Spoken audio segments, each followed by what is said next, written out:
All right, everyone. Welcome back to the Venture Unknown podcast. I'm Alex, This is Lori. and today we got a little special treat for you all. We're talking about movies.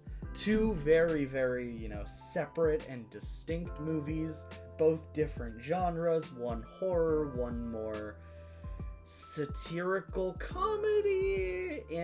So we have two movies today. When Angels Sleep, which Lore recommended me. And I got Jojo Rabbit, which Alex recommended to me. Right. So this'll definitely be an interesting one. I have a lot of opinions of this movie, and they're not necessarily all bad. I actually mostly, okay, how do I say this? Just a little tidbit. I enjoyed a lot of aspects about the movie, but there was one thing about the plot that made me really frustrated, and I feel like I want to get into that, but we will get into that later. I'm really curious as to how you feel about Jojo Rabbit. It was an interesting movie. When the first time you told me, like, oh yeah, I recommend you Jojo Rabbit, I'm like, is it a cartoon or what? And then I looked at it. I loved the imagery on the cover of the movie. I was like, oh, it looks interesting, but also based on the whole Nazis and stuff, I don't know how I feel about that, but yeah, so I watched it and pretty good. I think I'll probably watch it again. Really? Yeah, maybe. I don't know. Just What did you think about the overall plot? in one word? No, just in general. I don't know how to explain it. Mm-hmm. It was sad. Well, it was interesting, but at the same time it made me kind of mad. Yeah. The way they had all these kids supporting Hitler, being all fanatics about it. I'm like, are you serious? How old are these kids? They're 10 years old, or under? Right. They actually have them in war and stuff like that. I'm like, what the heck? And then over time, I'm like, I honestly do not support the Nazis and stuff. I'm like, I don't know, where's this going? Getting at? And then because I did not read the description of the movie. I just went blindly into it. Of what you recommended, because I just want to have a fresh perspective on it. Yeah. I don't want it to be ruined already a little bit, because sometimes with movie descriptions it gets ruined right away, throughout the trailer or the description. So I didn't bother. So I just went blindly in it, and I'm like, I don't like this. And then later on, seeing how Jojo's mom's helping the girl that's Jewish, her name is Elsa, and in her attic, and then Jojo finding her there, I'm like, okay, alright, I'm starting to see a little bit better plot right there to see where this is going. But yeah, and then Jojo being so obsessed with capturing the Jews, what they're about, and then him trying to create the book of the whole Jews and stuff, and then Elsa telling him all these false lies of how they sleep facing downward, or they shiny stuff, and etc. It was just overall, it was funny too as well. And yeah, it got more, I don't know, should I continue on of what no, continue. I'm really interested into your overall opinions. Yeah, but before I get more into it, I want to start a little bit more towards the beginning with Jojo being all fanatic about Nazis and stuff. And I guess he was going to this camp where all these youth, all these kids are there, kind of getting trained and being informed about Adolf Hitler, and then they praised him and stuff. And then it was so interesting of the story, or of the plot, is it's just ridiculously funny in a way. So I'm guessing in a way they were trying to mock the Nazis, because we honestly don't support him at all. Right. So I'm guessing it's a way to make fun of them. And then seeing him, I thought Adolf Hitler was friends with him and stuff like that, but no, it was on his head. Yeah. I did not see that. I'm okay, this is kind of funny, but mixed emotions there. But yeah, but he's just so like he just admires him so much. Like it's even into his head, like trying to be like him, like support him, be one of his personal like guards. I'm like, are you serious?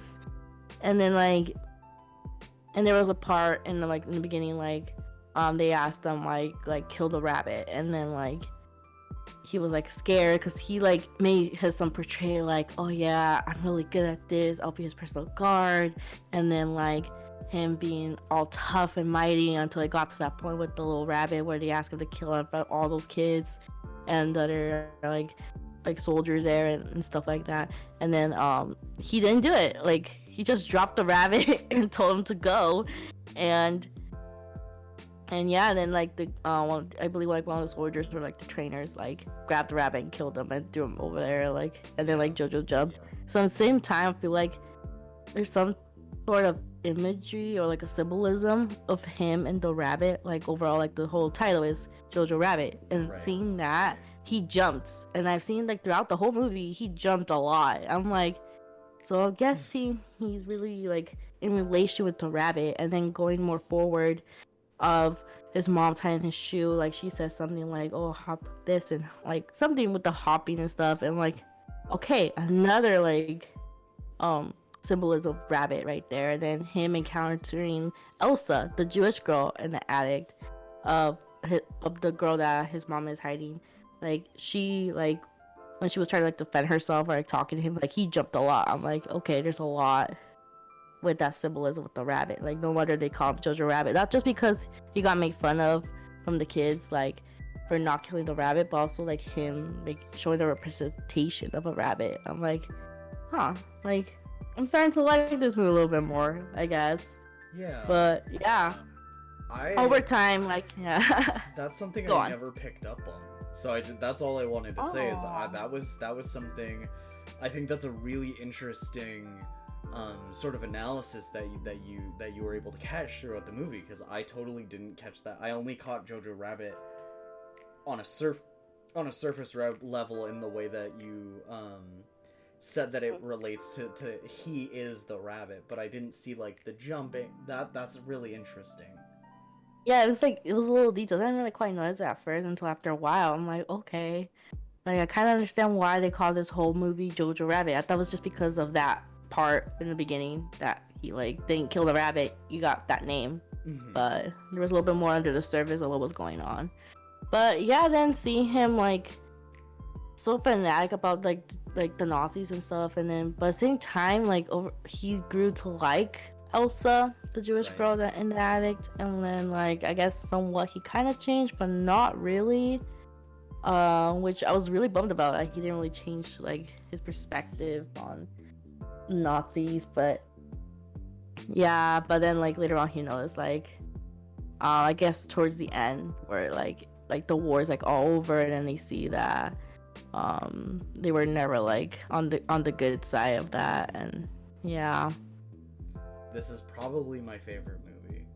I really like the satirical take that they had on Nazis, because they said they portrayed them as comical but threatening, and I think that's the proper way to satirize hate and bigotry, because at the end of the day, like hate like that is in a way, I don't want to say it's funny because it's not, but it's so ridiculous. Like, and I think making fun of that ridiculousness takes away some of its power, yet showing them as the threatening force that they really were. I mean, they hunted Jews, and a lot of other non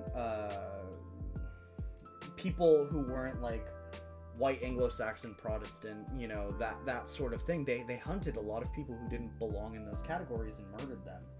And I think that one of there were two scenes that I want to hear your take on. Okay. But I think one of the scenes that I want to hear your take on is one of the most threatening and one of the most tense scenes of the entire movie, and that's when the inspector, the Nazi inspector, enters the home under suspicions that Elsa is there. Yeah. When I got to that part, I'm like, oh snap. Like, are they gonna catch them or something like that? Because at the same time, like, I was trying to, like, question, like, did he really, like, rat himself out, like, to his, like, I remember, like, at the place, he kind of told, like, the soldiers, like, oh yeah, I, like, making this book on Jews and stuff, and I feel like they were having, like, suspicions of that. Yeah. Of, like, okay, like, we're gonna call on this kid's house and, like, go search. But then also, he told his friend. And I'm like, who told? Like, I'm kind of questioning that too. I'm like, or they were already getting suspicious way beyond that. But getting to that point of that scene, I'm like, oh, like, is this how it's gonna end and stuff? Is like, but then seeing how Elsa, like, pretended to be, like, his sister. I didn't catch, like, the whole sister part. Like, is she, like, did she pass away or something? I know there was, like, hints and stuff. I believe in, like, towards, like, the middle, like, his mom talking to Elsa, like, about, like, promising her something or somewhere along the lines. I'm like, I didn't really catch, like, where is she? And then seeing how she pretended to be her, and then I was like, okay, they're probably not gonna question that much because he actually does have a sister, but they don't have, like, a recent photo of her, so they can't really say, like, oh, you're not, like, sister, like, who are you? And then seeing that suspense of her trying to look for, like, the passport, like, or, like, her papers, like, she's, like, one of them. I was like, oh my god, it's like what's going to happen? And she gets questioned and of, like, her birthday, and then, like, in the end they're like okay, like, good, like, she's like you're, like, kind of, like, in a way, like, free to go, but, like, not really. Then they saw, like, the book that was made with, like, all the imagery, like the whole, like, making fun of, like, the Jews, and then they talk about Elsa's former fiance, which tragically passed away, and then, like, they were making fun of him, and then, like, in just a bad way, like, I just did not like that scene. And seeing how he was tortured in those images there, I'm like, this is just bad. Like, you could tell, like, in Elsa's face, like, she, like, wanted to cry so bad, but she didn't. Like, she had to hold on right there while they were making fun of it, and, like, can this scene be over? And then it did. And I'm like, and then, like, after that, I guess she was upset, and so, like, Jojo gave her, like, her space, and he went out. And then what's so tragic is how his mom got, like, passed away, and I guess got caught. And then I was not expecting that, and I was like, oh no, like. So that was the second scene that I wanted to talk about. Yeah, I was like, what happened? Like, they didn't really go into detail, like, how, but yeah, it was so sad. And seeing him cry, and, like, then there's also, like, in some way, like during out the movie, like, his mom always tied his shoes, and, like I said about, like, the symbolism, like, the whole rabbit thing, like, she always was the one, like, hopping, like, tying it up for him, but this time it was him that tied her shoes. I'm like, oh, like, going back to that part again. I'm like, oh no. It was so cute. It was so cute, but so sad at the same time. It's so sad. It just broke my heart right there. I'm like, no. Yeah. Then it was good to see that the war ended and Elsa was, like, finally free. And it's so cute how, like, in the end, like, they danced, because I guess it was some sort of, like, joy and, like, freedom, like, when you're dancing. Like, yeah, I'm like, all right. Honestly, like, kind of a nice ending to it. At least she's free, right? And it's all over now. Yeah. I think one of the things I'm most grateful for is, thank God they didn't kiss at the end. That would have been absolutely, like, because I feel like a lesser movie would have been like, they're kissing, and that just would have been like, no, absolutely not. Exactly, yeah. So I was thankful for that. I was thankful they didn't go that far. I've noticed that lots of movies there's always like a kissing scene in the end. Yeah. Like, come on, like it's like the typical thing in every movie. Like it always happens. I'm just glad that didn't happen. Yeah. And that was a little weird because she was way older than him, and he's Right. like, well, He's like a 10. She's literal like, child. what? Yeah. Yeah, I'm like, yeah, that would have been really, really Yeah. weird. No, but I think the messaging of this movie is what does it for me, because I feel like the whole message of this movie is that hate isn't born into you, it's bred into you. Because it talks about the indoctrination of Hitler Youth, you know, the actual Nazi program that was real, that children actually went through similar things that Jojo did, but it put a satirical twist on it, and it the whole message of the movie is that, like, if we just, well, I don't know if this is my interpretation. Yeah, of course. If we just open our minds and sit down and have our conversation, we can lose our hatred, you know? Because that's ultimately what he did. Jojo was bred by everyone but his family into hating Jewish people. Yeah. Despite his mom, it's implicated that his dad and his sister, who I think both passed away. Yeah, I believe so too. Yeah, that they were all three of them were anti-Nazi regime, and like were outspeakers against that, and that's why they all died. But yeah, I feel like the reason he wasn't anti, because he's a child, he could get easily more in trouble, especially since he had a really like pouty mouth, like of him speaking his mind and what he saw or what he's doing. Like he could get caught really easily. So I'm guessing that's why they let himself like support like Adolf Hitler and being part of this youth program, just some form of way of his protection, because he's a kid, like he doesn't fully understand what's going on, and especially his friends being part of that youth program, like if he wasn't part of it, he would have been like an outsider, and also like he could easily rat his family out, like definitely. by accident, like yeah. I think it's just I don't know. I think it's really indicative of how indoctrination kind of works, because it plays Jojo's anti-Semitism as childhood adventure almost, but that's what it was, because children don't understand hate, like they understand the concept, the general feeling, the general negative feeling, but they don't understand. Like, I don't believe that most children can fully hate someone the way the Nazis hated the Jewish people. And I think it just highlights how that was able to spread. And I believe the director who also played Adolf Hitler in the movie was a Jewish man. I did not know that. Yeah, Taika Waititi.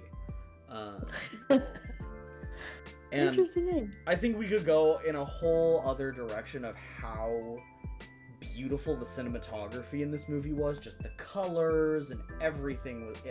I loved it. Yeah, I liked it. I actually really liked that part. Yeah.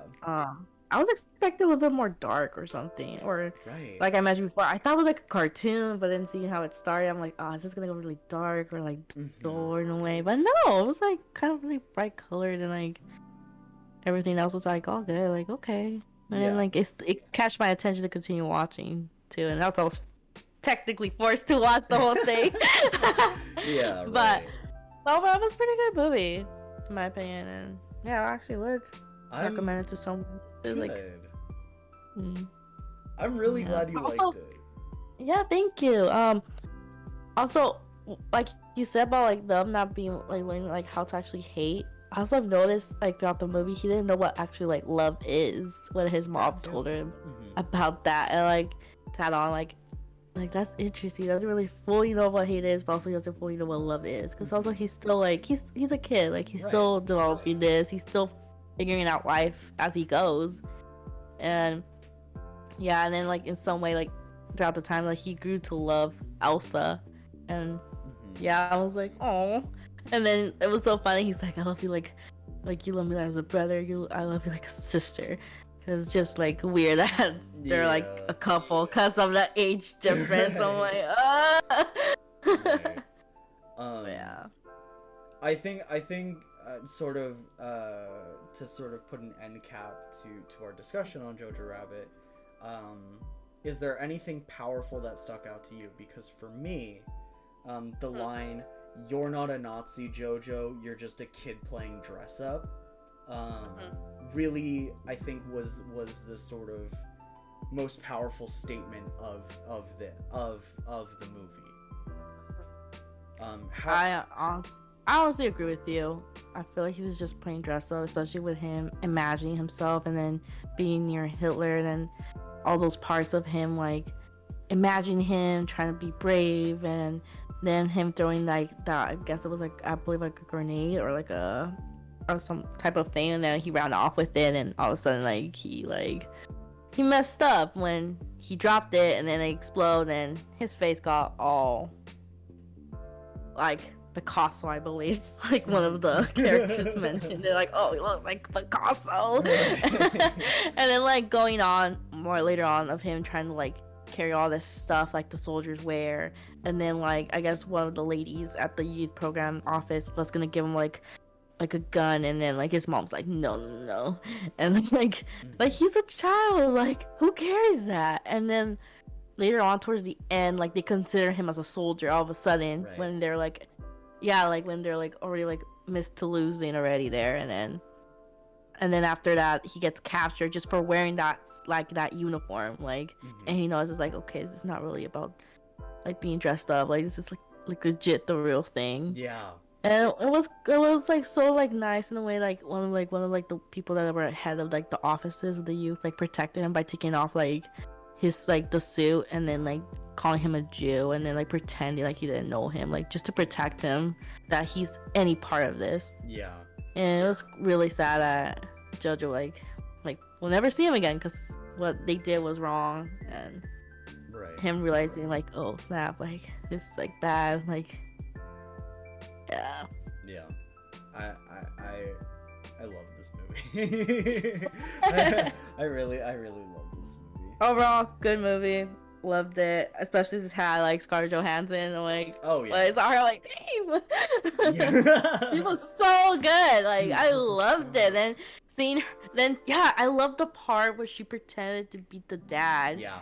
Like, I almost believe that she was the actual dad, and never like dancing. Like, that was like my overall favorite part of the movie right there. Like her changing from the mom to a dad, and all of a sudden they're just like in a way they were like kind of like free, like just them dancing there. I'm like, okay.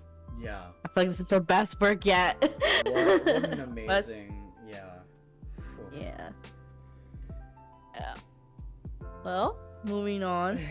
Moving on. To When Angels Sleep. So, this is a horror movie on Netflix. I want to call it horror. I think I want to call it a thriller movie. Because it's not scary, but it is. No. It does play with horror elements, horror themes. The general premise is a businessman is late to his daughter's birthday and ends up hitting a woman on the road, and then things get worse from there. And as a general note, I think the acting in this movie is really good. I watched this movie because this is a Spanish movie. I watched this movie in Spanish. I watched it with I think subtitles.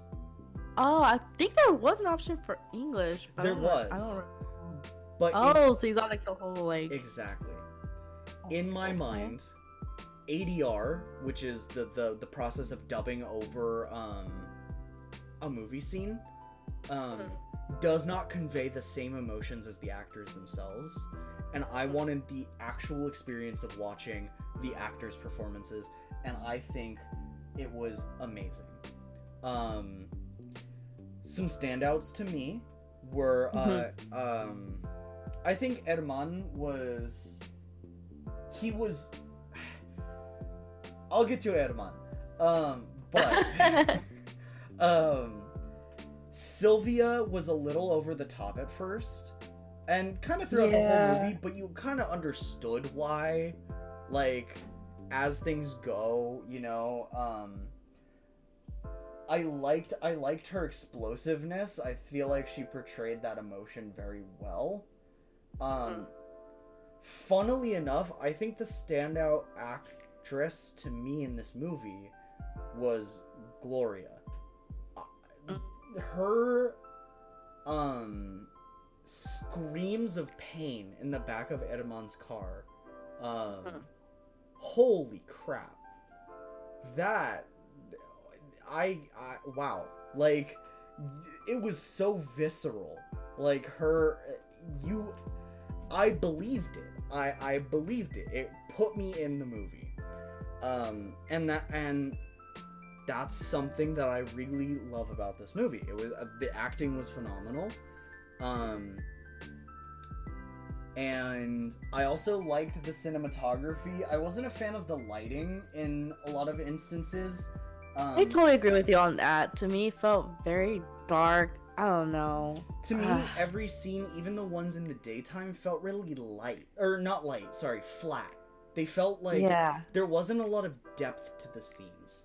And that's sort of my one criticism. I feel like with the cinematography, I feel like if they played along with a little more with light and color and a little bit, it would have been just that much better. Because I really like, because there are cinematography or cinematic elements that I really enjoyed. Just right away, cutting from Herman's like heavy breathing, he has the wound to the head. That's like how the movie starts.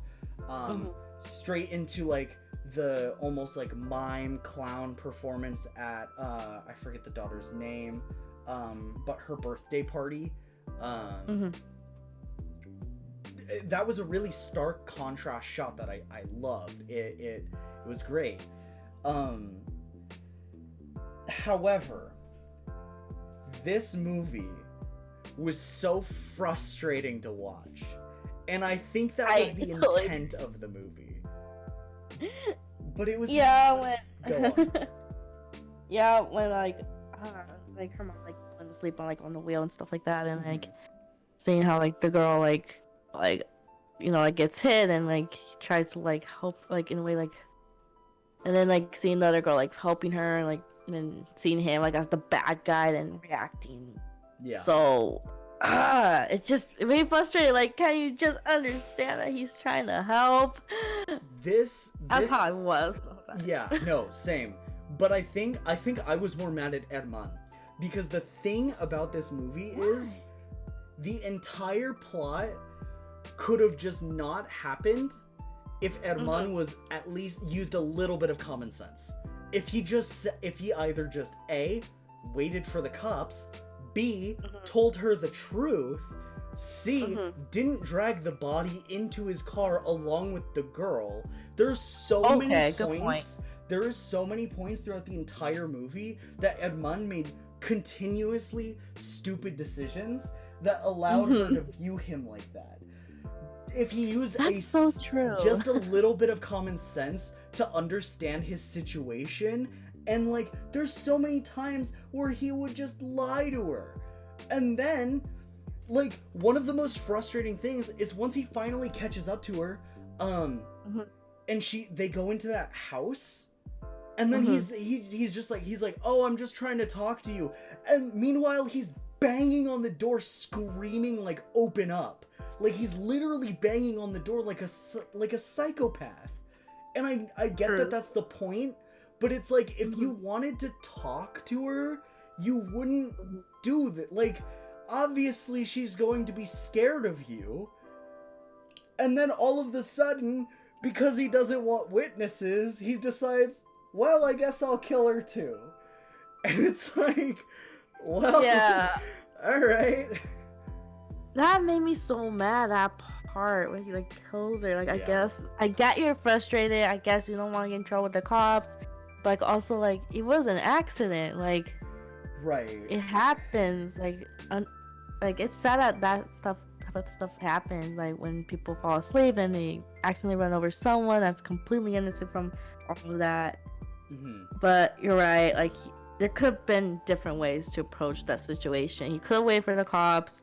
He could have just talked to her rather than taking her and her friend's dead body in the car. Like in the way, like she felt like she has to like protect herself and like she doesn't know like what's going on. Like he could be a kidnapper. Like who knows? Like, no, yeah.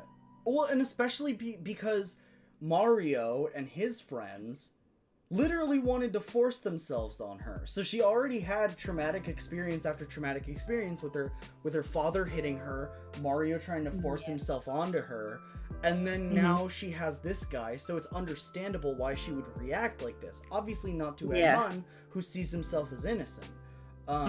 Because in terms of intentionally hitting Gloria with his car, because he fell asleep at the wheel, he didn't try and kill her. So in terms of intention, he is innocent. In terms of the actual action, he did do it, but he lies to her, because as soon as she gives him an out, he's like, oh yeah, it might have been Mario who did it. That's kind of crazy. And then when he gets her phone, instead of calling 911, he goes to call Mario. He could have called 911. It was just ridiculous. You have a point there. I didn't really catch that part. I'm like, why is she reacting this way? Yeah. Trying to help, but then like seeing it differently now, the way you're explaining, like, yeah, good point. Yeah. There should have been more common sense of what was going on. He could have just called.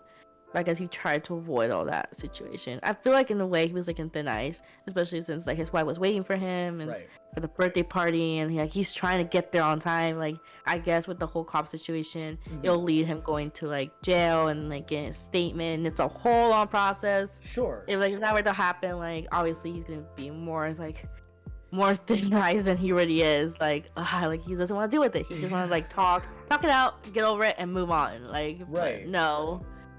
But I think... Sorry. No, good. Go for it. I think that's the point of the movie. That's the entire message behind the movie. As frustrating as it is to watch,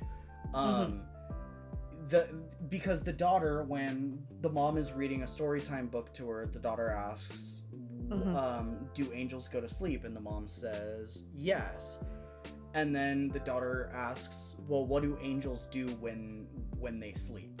Or who protects us when angels sleep? That's the point of the movie. And in my mind, I interpreted that as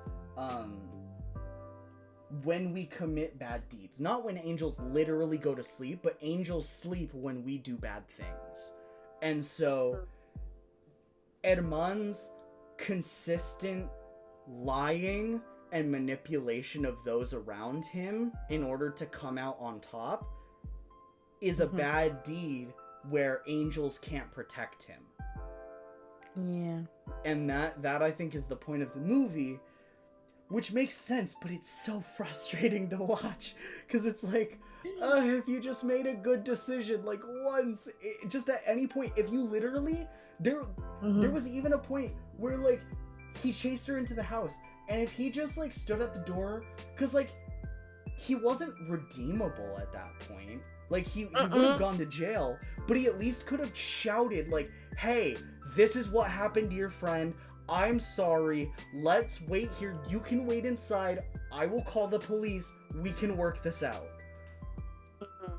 Movie would have been over. Oh, yeah, it would have been over, like, within, like, first 10, 15 minutes. Oh, yeah. But no, he went through the whole, like, whole thing of going after her, driving away, and then calling the wrong people. Like, he did not. I think the most frustrating part about the movie is that it shoots itself in the foot with its own message, because Herman faces no consequences. He literally gets off. He gets away. He gets away with everything. and it cuts to a year later where he's at his daughter's next birthday party, and the wife knows, and it like nothing happens. Like, that was ridiculous. yeah. so it's like, I get the message, but like letting him get away with it scot-free kind of shoots yourself in the foot, where when angels sleep, there's no one to protect you because he got away with it all. So it's like, but overall, I enjoyed my experience with the movie. It kept me on my toes. It kept me wanting to watch more. I enjoyed the acting. I enjoyed the cinematography. It was just a frustrating experience. So I would recommend this to someone who likes this genre of movie. But oh my god, I literally sat there. I feel like if this was more of a group event, it would be easier to watch, because it would be sort of like a fun, like everyone being like, no, don't do it. And then, especially when he like gets the coke on himself, and I'm like, oh, that's just more. Like he got Sylvia's coke all over himself, and then it was like, well, like there's no coming back from it. Like, no. Yeah. But yeah, I think overall it was a good but frustrating movie. Incredibly frustrating. For sure, one of the most frustrating movies I've ever seen. Which is why I recommended it, because I want to see like your perspective on it. Like, yeah. So, I just hate he got away with it. Yeah, right? Oh my, I just hate it. And the amount of times that Sylvia was so close to like getting away and getting help. Yeah. Like, at the same time, like, where were they going? Like, why were they like in the middle of nowhere? Like, I thought Sylvia was gonna find like help right away, but he didn't. Yeah. I'm like, this is ridiculous. Yeah, it was all just. Like, how is this possible? Like, in real life, this probably will not happen. Probably not. I don't know, but yeah. It was just frustrating overall. I don't know. I would not go out in the middle of the night in the middle of nowhere. Like, nah. Right. And I feel like the thing is he could have like redeemed himself the moment he answered his wife's phone call, where Sylvia was sitting outside the house on the ground. He had showed her pictures of his family, and he had like she had a branch stuck in her arm, so she was incapacitated in a position where she could listen to him. And that's the decision he made. That's the moment he turned to, I'm gonna kill you, is when his wife called and he said, okay, I'm gonna tell you the truth. There's been an accident. I hit a dog. Where he didn't tell her the truth. If he just told his wife the truth, said I'm sorry, and then called the police, movie over. Yeah, true. But I think that's the point. Yeah. That's the point, because the movie has to go on for at least, like, what, an hour and a half? Yeah. Not 10, 15 minutes? Right. Yeah, it just made me so mad overall in the end. Like, he got away with it. How did you sort of find this movie? What was your experience like getting to this movie? I've been watching a couple of Spanish shows, and I'm like, why not give this a chance? Because, like, in Spain, like, their movies and shows are, like, so good. And I'm like, okay, I give it a try. And then, I watched it, and I'm like, okay, like, this is pretty interesting. Yeah. And then I saw how it was going. I'm like, oh, snap, like, I cannot stop watching this. I want to see how this ends. Right. And like you said, like, the acting's so good and stuff. I'm like, okay, I'm going to continue watching. Like, hopefully, like, he redeems himself. I hope like Sylvia like reacts like and it calms down, but she never did. Like you mentioned before, like she went through trauma. Like I didn't understand that at first. Like, why is she reacting this way? Yeah. Like, come on, girl, use your head. But also, he was supposed to be the one to use his head because he's already traumatized, and he could have just called 911. He could have just talked it out calmly. Right. Also, but not drive away. Like, yeah. But yeah, that's how I got. I found it, and then as well as like it was in my recommendations. Like, why not? Like, I'm bored. Like, just give this a chance, and especially since they're so good at it. Like, honestly, I feel like Spain shows and movies are way better than the US. But yeah, I think that's everything for this episode. Yeah, well, this was pretty fun talking about these movies and discovering them. I've never heard of Jojo Rabbit until you recommended it. Nor pretty I good. When Angels Sleep. Yeah. Yeah. So yeah, this was overall fun. I learned new things, like new shows, to music, and now to movies. No, yeah, pretty fun experience of us venturing unknowing. Yeah, exactly. I want to thank you for sort of bearing with me on this sort of experiment, this project for class. Yeah, same here. I had a really good time. Just, I think we had a lot of interesting discussion. And I couldn't have asked for a better partner.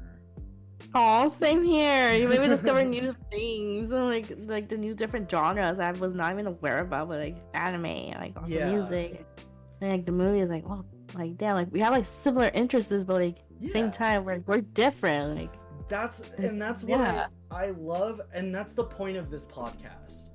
This podcast is to show that while people may have the same interests, everyone at their core has unique experiences and tastes that define who they are. And it's always a pleasure to show that to other people and to experience that. I feel like that's the basis of human connection. And so thank you for sharing that with me. I appreciate that. And same here goes to you. Thank you. I had fun. This was a fun experience, honestly, and I'm glad I did my first podcast with you. Honestly, yeah, me too. First experience. So sad it's ending. I know. With this final episode. Yeah. But it's okay. Well. All right. Well. This is Venture Unknown signing off for one last time. Yep. Well, this is Lori. And this is Alex. Thank you. And we're Venture Unknown. Thank you.